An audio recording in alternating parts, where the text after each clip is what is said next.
And silence over Prigozhin's death has been broken. Prigozhin's plane crash raises many questions with few immediate answers.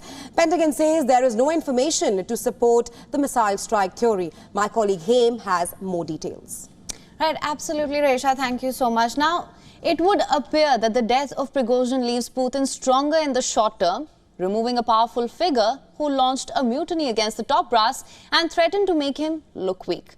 However, it would also deprive Putin of a forceful and astute player who had proved his utility to the Kremlin.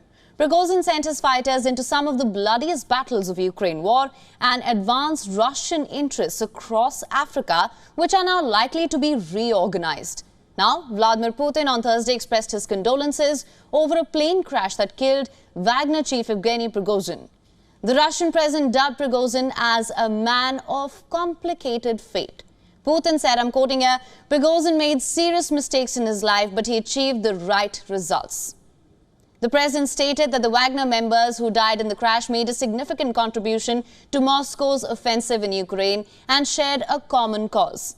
We remember that, we know that, we will not forget that. That's what Putin said. Now the Russian president stated that the investigation into the crash, it will take some time. It will be conducted in full and brought to a conclusion. There is no doubt about that. In footage showing a meeting with the Russian-installed head of Donetsk region, Denis Pushilin, the plane crash has raised many questions with few immediate answers, as Rahisha mentioned earlier.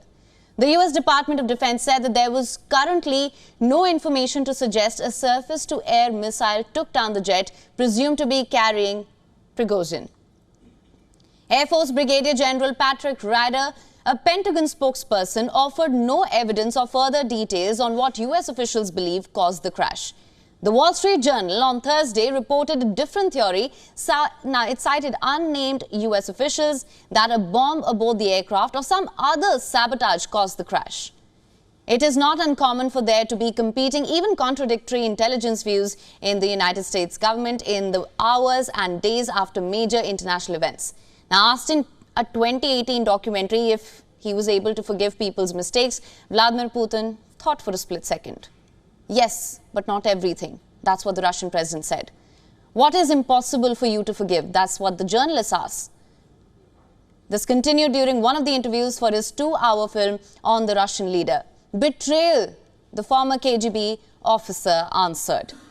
The British public inquiry concluded that Putin probably ordered the 2006 murder of former FSB officer Alexander Litvinenko. He was poisoned with a radioactive substance while drinking tea in a London hotel bar. Infamous killings of Kremlin critics, including the 2006 shooting of Putin's birthday of journalist Anna Politkovskaya, author of a book on the president. Many others have died in mysterious or unexplained circumstances, including exile tycoon Boris Berezovsky. He was found unconscious in his bathroom at his home in England in 2013 in circumstances that have never been fully explained. In 2015, leading opposition figure Boris Nemtsov was shot dead just meters from the Kremlin. In 2018, Britain blamed Russia for trying to kill Sergei Skripal, a defector from Russian military intelligence. He narrowly escaped death after hitmen sprayed a Soviet-era nerve agent, that's called Novichok, at his home. In 2020 then, Putin's most high-profile contemporary adversary, Alexei Navalny, had Novichok wiped on his underpants while traveling in eastern Russia. He only survived after being transported to Germany for full medical treatment and was imprisoned on his return home. Ravil Maganov, chairman of anti-war oil giant Lukoil, fell to his death from a 6th-floor window in September last year. Now, for more on this, we have with us Mr. Charles Kupchan, Senior Fellow at the Council on Foreign Relations and former Special Assistant to the President and Senior Director for European Affairs on the staff of the National Security Council in the Barack Obama administration. Sir, thank you so much for joining us on the show. Sure, good to be with you. Now, sir, there are many questions over what actually happened. What is your assessment on this? Well, the facts are still coming in, but it appears pretty clear that Prigozhin was on the plane that crashed and as a consequence is no longer alive.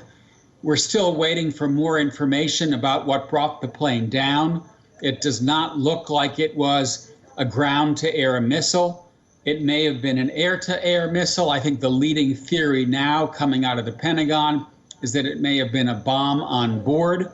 But I do think that given that Putin, as you were just saying, tends to get rid of his enemies, not to coddle them, it is completely plausible, if not likely, that the Kremlin ordered the shoot-down of this aircraft. The story of Prigozhin's rebellion, of the movement of Wagner to Belarus, of Prigozhin going unpunished did not make a great deal of sense. It is much more in keeping with Putin's past behavior to see that Prigozhin now seems to have suffered assassination because he turned against Mr. Putin. Right, so I was just coming to that question as well, that Putin's critics like US President Joe Biden and the Ukrainian president, they had predicted a deadly outcome for Prigozhin after his failed rebellion in June, like you mentioned. My question to you is that we've seen such incidents in the past as well. What is the larger message that is being sent out here right now?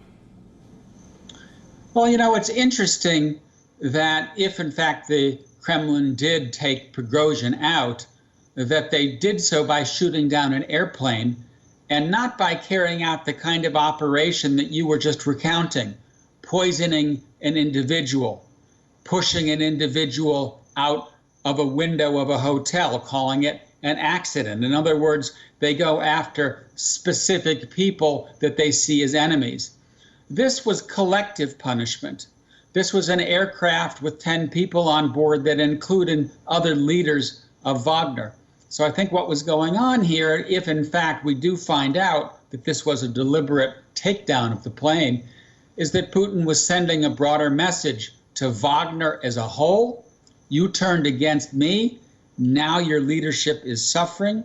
Now we're going to reintegrate you into the Russian military. And I think he's sending a broader message to other potential enemies of the Kremlin. Don't mess with me, because if you do, you will suffer a fate similar to Prigozhin. All right.